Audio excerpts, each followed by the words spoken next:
मानो करे जा रहा,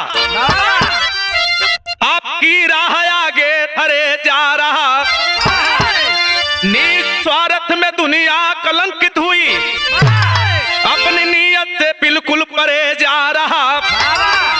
प्रांत बिहार में है दरभंगा जिला, इस जिले में दुखद एक घटना घटी। सुन घटना को सब ही शर्मिंदा हुए, पत्नी के वार से बच सका ना पति।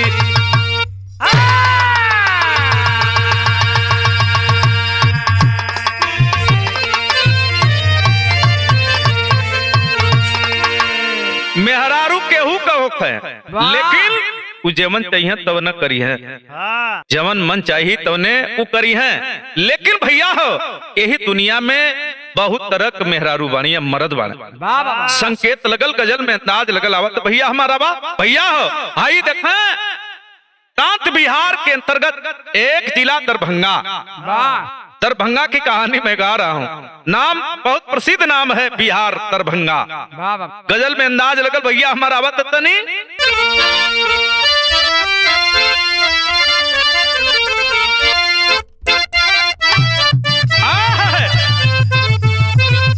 क्या बात है, क्या बात है अनिल भैया।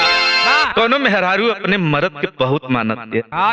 सुभाष भैया नियरो कर मर्द है, अजब देखे तो 2 लीटर माथा पी जा कहलत का। अरे पिया जिसको, अरे पिया जिसको चाहे सुहागन वही है।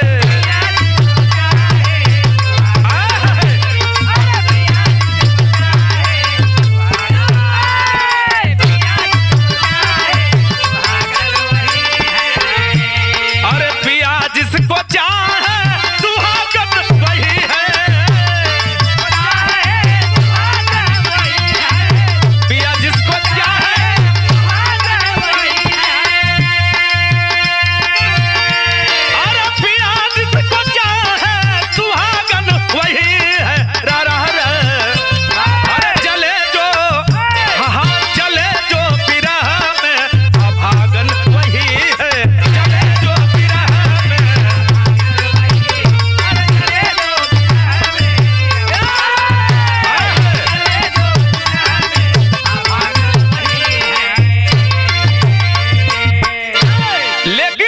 कवि जी बिरहा में बहुत बढ़िया भाव लिखल, कितना बढ़िया भाव लिखल या हमारा वत। अरे धर्म धर्म को बताता यही है।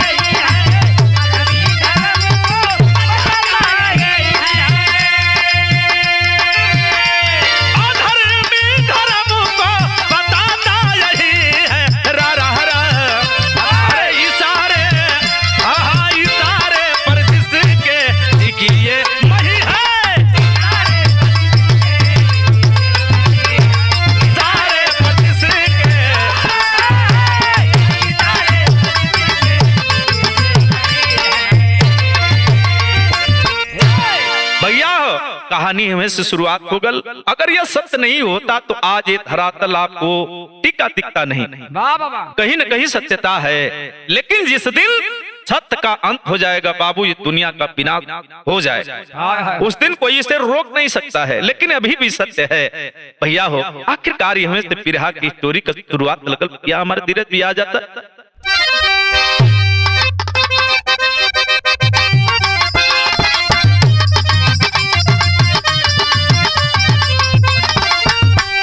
हमारे उस्ताद गावला, हमें तो लूट लिया मिलके हुस्न वालों ने, हमें तो लूट लिया मिलके हुस्न वालों ने, गोरे गोरे कालों ने, काले काले बालों ने। कहानी में शुरुआत प्रांत भी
बाबूजी का नाम सुमित और माई का नाम सुनीता, जिनके आंचल में दो फूल, एक सुनील और एक अनिल।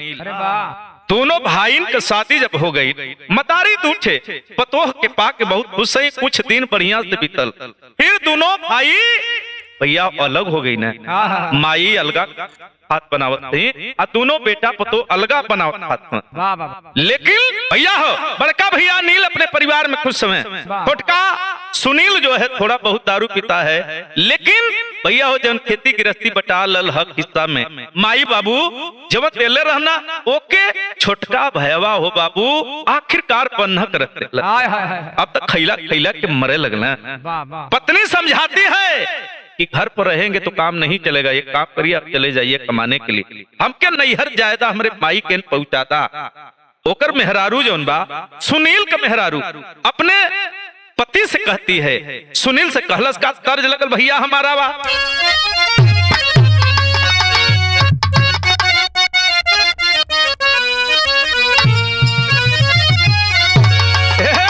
कोनो मेहरारू एकदम गहना बदे पौरा गई। वैसे 80% मेहरारू गहना के पसंद करेली, जैसे अंकुर भैया के मेहरारू बा इहो मान में ना आवत। तर्ज लगल, अब तर्ज कैसन भैया हमारा बा। अरे पाली और झुमका फुलाई जा हे राजा, अरे पाली और झुमका फुलाई जा, नथुनी पर गोली चले तरस मंगवाई जा, पाली और झुमका फुलाई जा।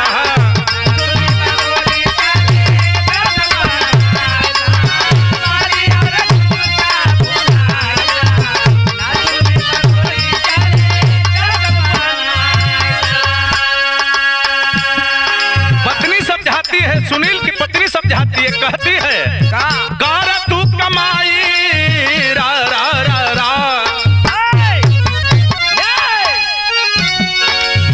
काहे गोरी एक दिन चाय के, गारा तू कमाई कोनो शहर में जाई के, काहे गोरी एक दिन समझाई के।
को सहला रही है, समझा रही है, सुना रुपया पैसा रही तबे मेहरारू रही।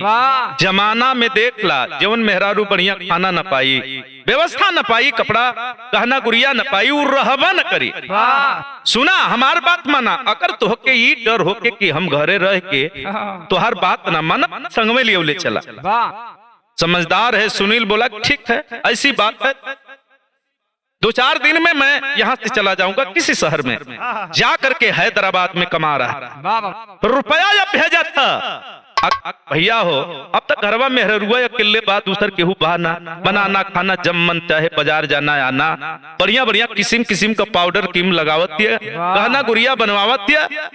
भैया हो पीरे मेहरारू है जब सोचिए कि घर बच्चा खेती गृहस्थी लिखा जा, हमारे लड़का लड़की बढ़िया से पढ़ ले, और तो ज्यादा से ज्यादा मेहरारू अपने में बिजी है, कितना बढ़िया खा ली नहा ले पहिल ले, लेकिन हाई देखा अर्ज लगल भैया हमार आवा।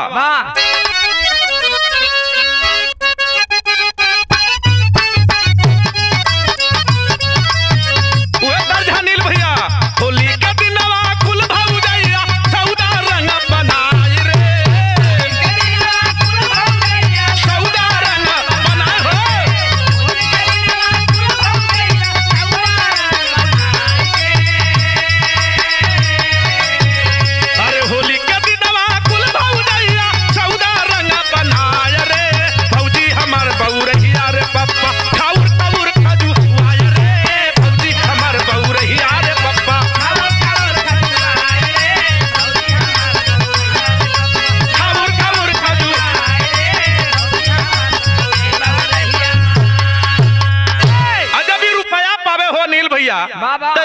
मन को उड़े न लगल, अरे भेजे रुपया उड़े लुगैया सौदा रंग बनाय रे, भेजे रुपया उड़े लुगैया सौदा रंग बनाय,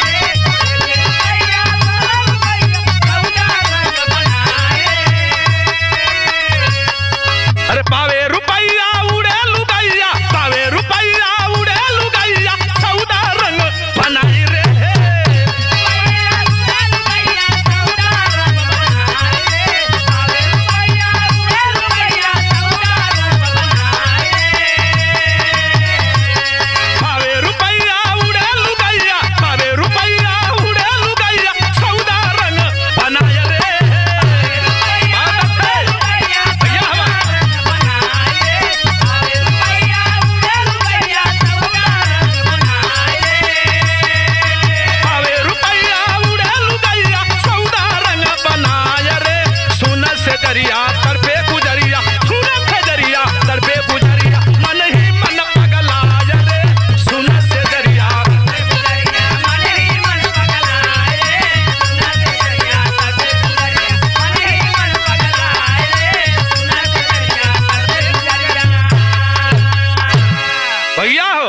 हे तीन गईले हो गल बस सुनील के रुपया पैसा पावे, लेकिन ई पगला थे मन ही मन, खूब बढ़िया पहिर के ओढ़ के सब कुछ आनंद मिलत था, लेकिन उसके दिमाग में एक बात फटक रही है, अरे तनवा का सुख मिले, अरे मनवा का सुख मिले, तनवा के नाही, मनवा का सुख मिले, तनवा के नाही,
सोई है एकाएक और अपने नंबर याद करते करते एक नंबर लगाती है, और नंबर किसको लग गया?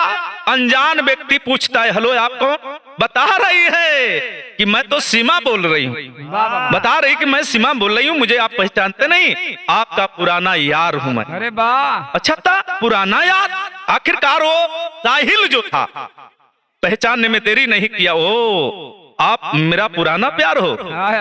तो सुनो, मैं बहुत परेशान हूँ, रुपया पैसे की तंगी चल रही है, अगर कुछ ही दिन में अगर मुझे तुम नहीं रोकोगी तो मैं चला जाऊंगा, तो पैसा ले ला जितना चाहिए उतना, लेकिन कहाँ मिलवा? तो सुना, भाई बन के आवा, भाई भतीजा बन के आवा, रात बितावा, रुपया लेके तू मौज करा, हमहू करी। अब तो रोज यह होके लगल, 2-4 दिन पर आवा, अच्छा तक कोनो न कहोनो बहाना कह के दर दवाई करा के रह के खा पी के मौज कह के उचल जा। एहर देखबा सास ससुर के बड़ा तकलीफ होता, गांव टोला मोहल्ला में धीरे धीरे चर्चा होके लगल कि सीमा का सहूर खराब हो गल।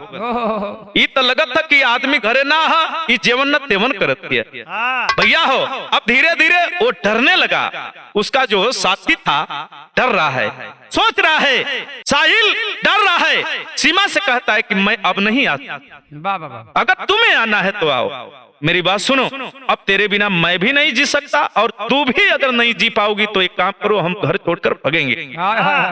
सीमा कहती है अगर घर छोड़ के हम भाग जाए तो रुपया पैसा कहाँ पैबा, घरे बाणी आदमी हमारे भेजा था, तू मौज करत हुआ हमहू करत ही, तो सुना ऐसने बात था तो तू 4 दिन खाती घरवे छोड़ दे। तर्ज लगा भैया हमार, अब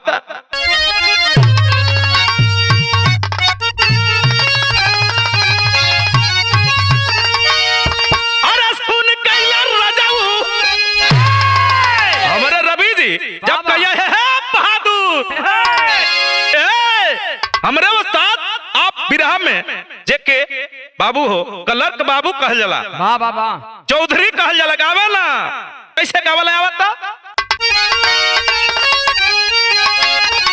अरे सुन कैला रजाऊ, अरे सुन कैला रजाऊ का चौड़ी गली सुन कैला रजाऊ। हे भैया अरे मिर्जापुर के कैला गुलजार होगा, चौड़ी गली सुन कैला रजाऊ। मिर्जापुर के कैला गुलजार होगा, चौड़ी गली सुन कैला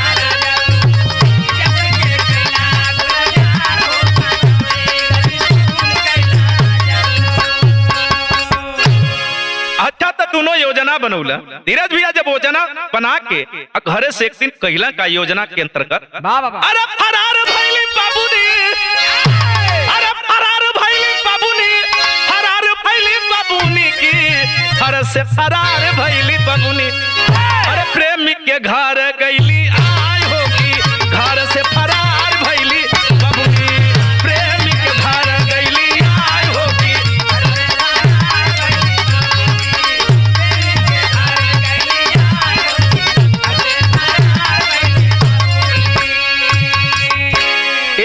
रोजाना सुनील अपने पत्नी सीमा से जब तक बात नहीं करता, खाना पानी नहीं करता, बहुत मानता था।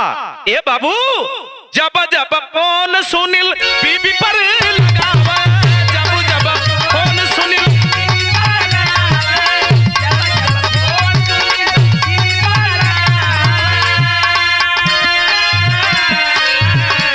अपन नंबर देखा तब तब बतावे, शिव जी अपन नंबर भैया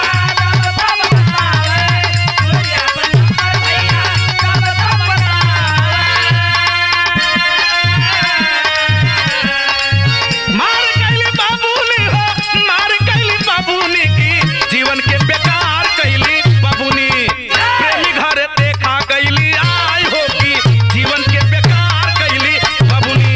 प्रेमी घर गईली आय होगी,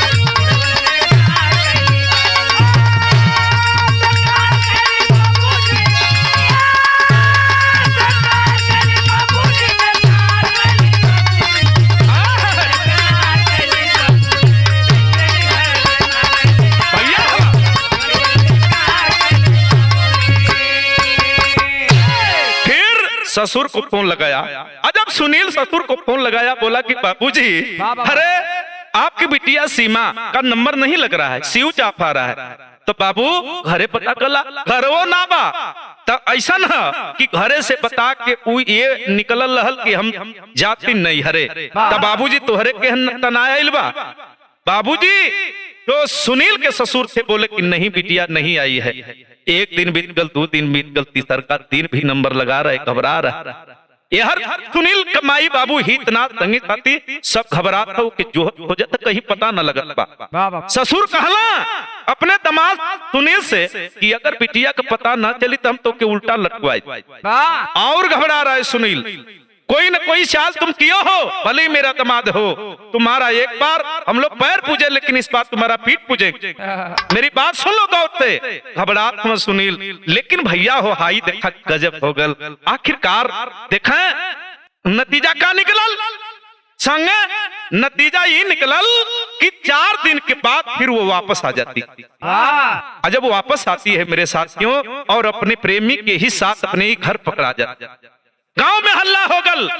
अच्छा जैसे तैसे मामला पंचायत से हल भल भल की जायद भाई गलती सही सबसे भल होला।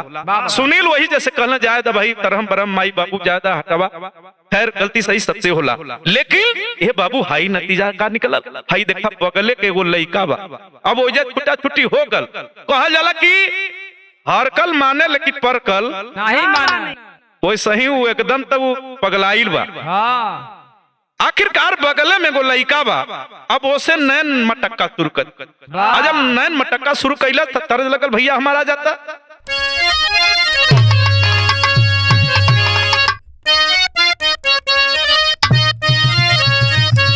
वह तर्ज बाकी कई हुई है सड़क पर, अरे लखत हुई है हो, अरे लखत हुई है हो, अरे लखत हुई है, अरे कर डाल के रुमलिया हंसत हुई है, कर डाल के रुमलिया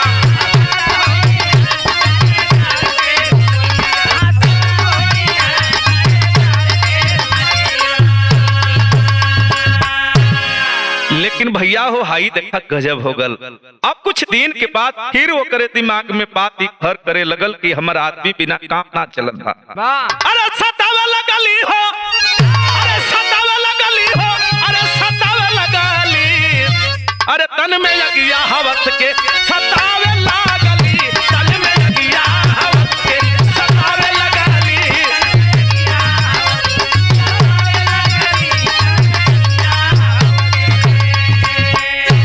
कि तन में लगिया हवस के अरे सतावे लगली, अरे बबुनी बगले में जतरा बनावे लगली हो, बबुनी बगले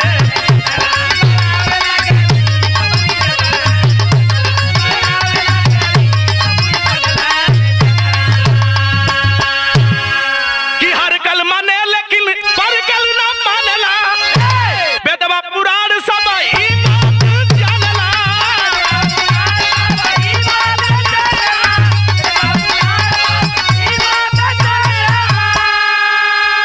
अरे उठावे लगली हो, हे भैया अरे उठावे लगली हो, अरे उठावे लगली, मिलल मौका का फायदा, अरे उठावे लगली, मिलल मौका का फायदा।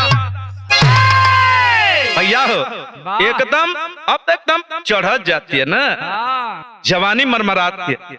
ये हर एक ही का मालूम कि गौवा में आखिरकार चर्चा का विषय बनल है, गौवा में एक लड़का बा अब वही से वो दर्जी बा, वही के बहाने जाते पुरावे मिले बेटे लगल, वो घरे आके अब नापे जोखे लगल। लेकिन मेरे साथियों अब धीरे धीरे मामला गढ़ुआए लगल, जबले मिलना जुलना रहे तबले ठीक बा, लेकिन जब मामला ओकर गर्भ रुक गल तब तो आदमी घरे ना, धीरे धीरे पेट बढ़त, अब मामला धीरे धीरे आगे बढ़े लगल। आज जब ज्यादा बढ़ गल तो यह देखा उसी का साथी सुनील का साथी फोन किया है, वीडियो रिकॉर्डिंग कर लिया, दूर से रिकॉर्डिंग कर लिया, कहा भैया पैसा भेजते हो, तुम्हारी औरत पंचायत हुआ लेकिन मानने के लिए तैयार नहीं हुई, तुमको जितना जल्दी हो सके तुम चले आओ।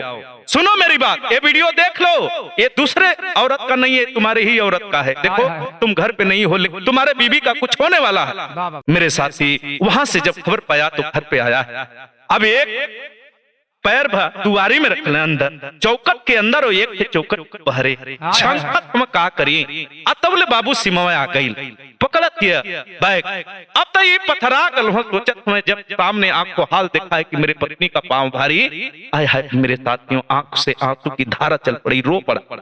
अरे जब ना मेहरारू बदे आदमी सऊदीया दिल्ली बंबई कलकत्ता कमा, सती सावित्री समझ के कि हमार मेहरारू सती सावित्री बा, एक के बनावे परी, एक के खियावे के पहिरावे के सारी जुमारी हमार है, लेकिन एकर सिलाई है रुपया हम भेजिला, मौज कैलक जीवन कैलक गलती सही, लेकिन है सामने बाहर जमाना ये कैसे बर्दाश्त हुई, यही सोच रहा है।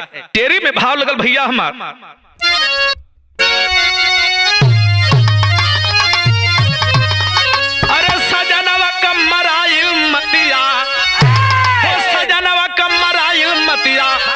अरे अवनी कांप गई देख मामला हुआ संगीन।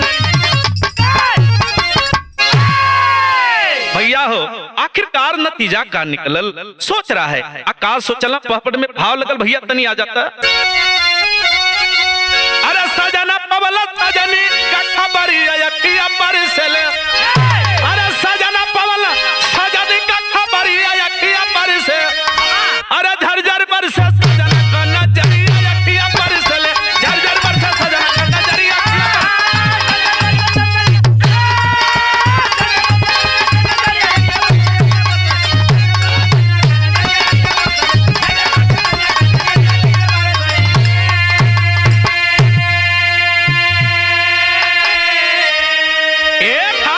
समावत में बैगवा पकड़ के और भैया हो घरवा में लेके गई, कहलस कि सुना मेरे साथियों, जब सुना कहलस तो जैसे जना हो बाबू की केहू गोली छाती में मारत। मेरे साथी यही सोच रहा है, रो रहा है, सुनील रो रहा है, पारे समय पार स्थिति कलयुग की औरत जो आज चरम सीमा पार कर चुकी है। अब क्या गुणगान गाया जाए और सुनाया जाए मेरे साथियों, लेकिन बाहर है दुनिया, बाहर है यहाँ के लोग। अरे जवन परिवार पदे, अरे जवन परिवार पदे, अरे ठोकर हम खाई हो, अरे भूखल ड्यूटी करी पियासल, ये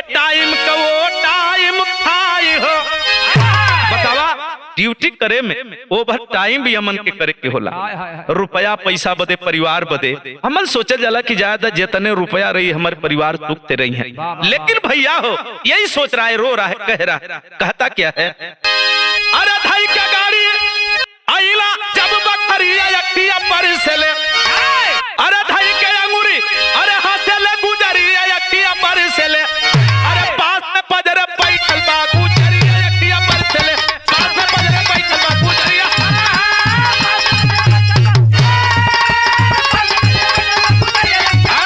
भैया हो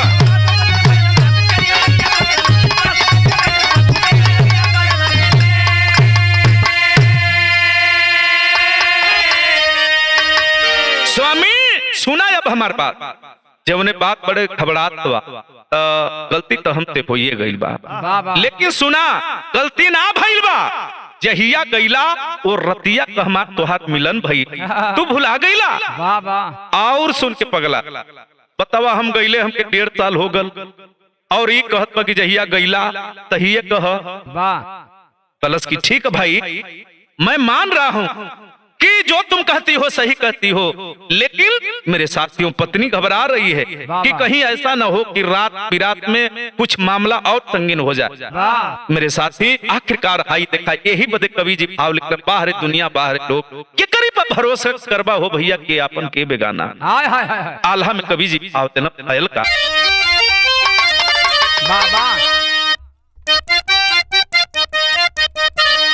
अरे दिन दिन पापा पढ़े हे भैया, अरे दिन दिन पापा पढ़े यही दुनिया में हो भैया, दिन दिन पापा पढ़े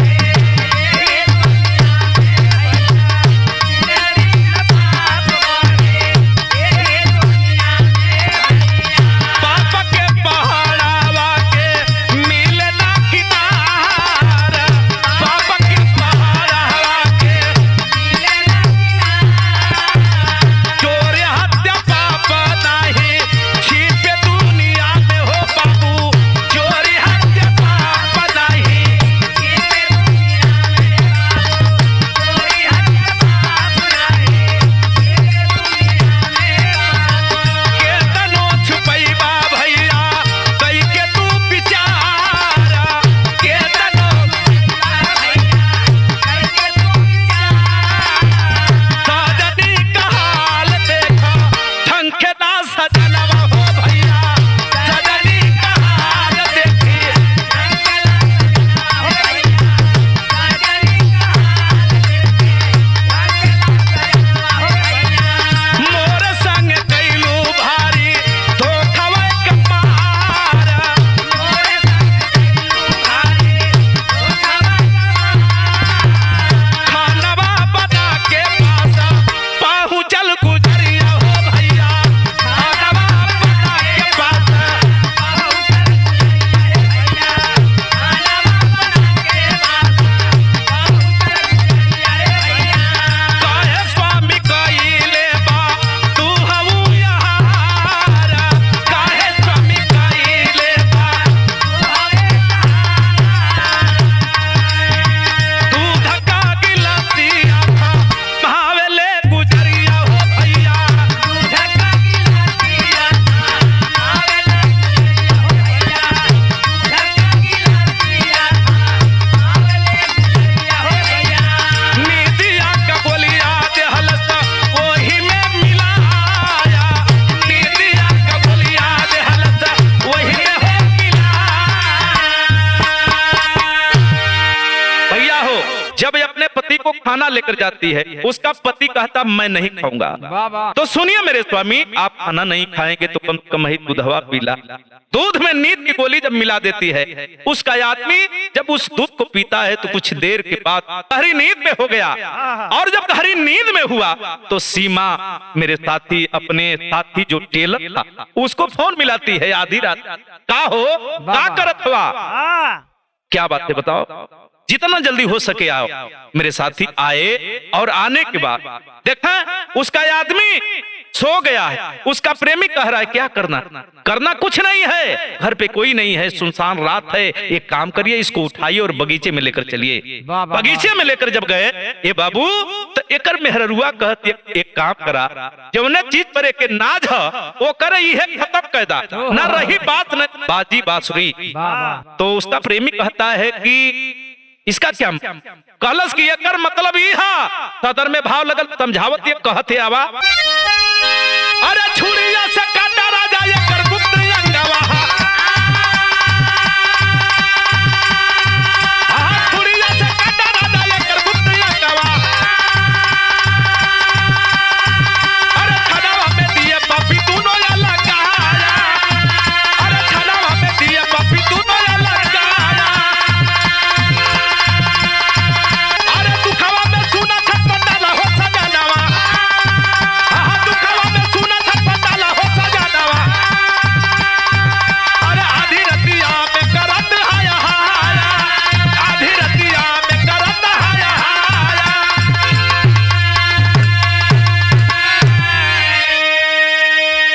आधी रात में हल्ला हुआ, पूरा गांव जुट गया, वो सब भगे। दोनों जब वहां से भगे तो मेरे साथी मौके पर कोई आदमी आया और फट से हॉस्पिटल लेकर गया और उपचार हुआ, और मेरे साथी वो सही तो हुआ। उसके गुप्त अंग को वो सब जबरी काट रहे थे, कुछ मेरे साथी अब कटी गया, कुछ बाकी था। इसी बीच में वो दो जोट थे, दर्द हुआ तो रो रहा है। गांव के लोग जब जुटे तो भगे सब, और जब भगे मेरे साथी हॉस्पिटल में लेकर पहुंचे तो जब जोट दिया गया सही हो गया, उसकी पत्नी से पूछा गया तूने ऐसा क्यों किया।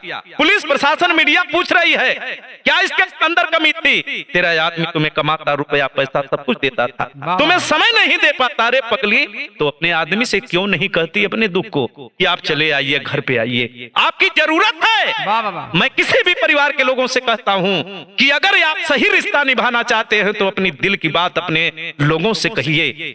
बेटी है तो अपने माँ से कहे, अगर बेटा है तो अपने बाप से, अपने भाई से, परिवार से कहे कि मुझे रुपया चाहिए, मुझे पैसा चाहिए, मुझे ये चाहिए, मुझे वो चाहिए। लेकिन नतीजा क्या है भैया, आई देखा गजब हो गल। आखिरकार देखा जब वहां लोग पहुंचे हॉस्पिटल में लेकर के दवा उपचार हुआ, वो सही हो गया, तो प्रशासन इससे पूछ रहा है, रे सीमा आखिर तूने ऐसा क्यों किया रे, क्या तुम्हें कमी था। तुम्हारा आदमी रुपया पैसा सब कुछ देता, तुम्हें समय नहीं दे पाता, तो इसका क्या मतलब, तुम ऐसा क्यों किया। लेकिन मेरे साथियों हाई देखा वहीं से छुट्टी छुट्टा हो गया, जेल पहुंचाया गया उसको। लेकिन वो कमीना आदमी फिर गया और जमानत पढ़ के और अपनी बीवी को लेकर आया। इसलिए इस बिरहा का नाम रखा गया कि पत्नी ने काटा पति का गुप्त अंग, फिर भी पति कमीना रखा पत्नी को संग। मेरे साथियों ये ऐसा लोग जमाना में हूं मैं, जौहर जानत हम कि जौहर पियत तो मर जाई, लेकिन पुलिस प्रशासन अगर मन बना देगी तो कोई मुजरिम बच नहीं सकता है, कोई मुजरिम बच नहीं सकता। चाहे वो अनिल हो, चाहे सुनील हो, चाहे वो धर्मेंद्र हो, चाहे जितेंद्र हो, कोई भी हो, पुलिस के आंखों के सामने कोई जो है कि बच नहीं सकता है नजरों से।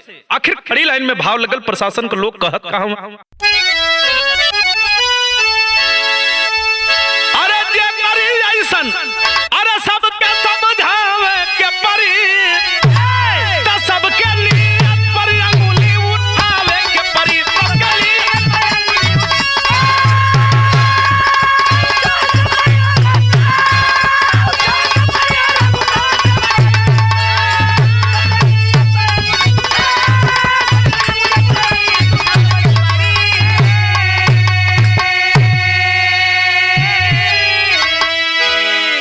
लेकिन मेरे साथियों देखिए बाहर जमाना, बाहर लोग ऐसनो समाज में लोग हों कलयुग में कि लाख मेहरारू गलती करे लेकिन फिर भी ओके रखे के तैयार हम काहे बदे। उनके ये लगत कि मेहरारू हमारे ऐश्वर्या राय ने सुंदर या तई भले 20 को के संगे सूती तब के हम रखो। अरे ये दुष्ट कमीनों की कमी नहीं है भैया हो। लेकिन हाई देखा यही बदे कहल गल कि मतलबी यार मिले लेकिन करकसा नार न मिले। बाहरे दुनिया बाहरे समाज बाहरे आज के परिवेश के लोग ऐश्वर्या राय ने अगर सुंदर मेहरारू होके तो भले वो केतनो गलती करत होके लेकिन मर्द अब ही भी ऐसा होमा कि ओके रखे के तैयार। यही बदे कहल गल का कि जागा हो जवान अरे हमारे देश के जवानवा अरे डूबे से बचाई ले भैया अपन नाम बाबा।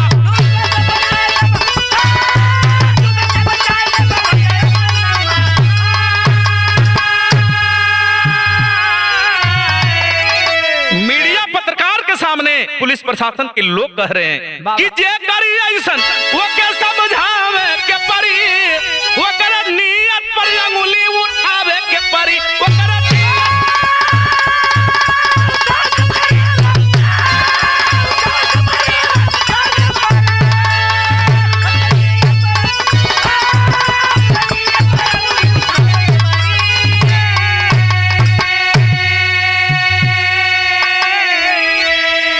साथियों यही जो सितंबर का महीना बीता सितंबर में ऐसी घटना घटी। आज मामला पर्दाफाश हुआ, उसमें एक नहीं कई अपराधी पकड़े गए लेकिन वो कमीना पति सबको बचा लिया और अपनी पत्नी को उड़ा भी लिया।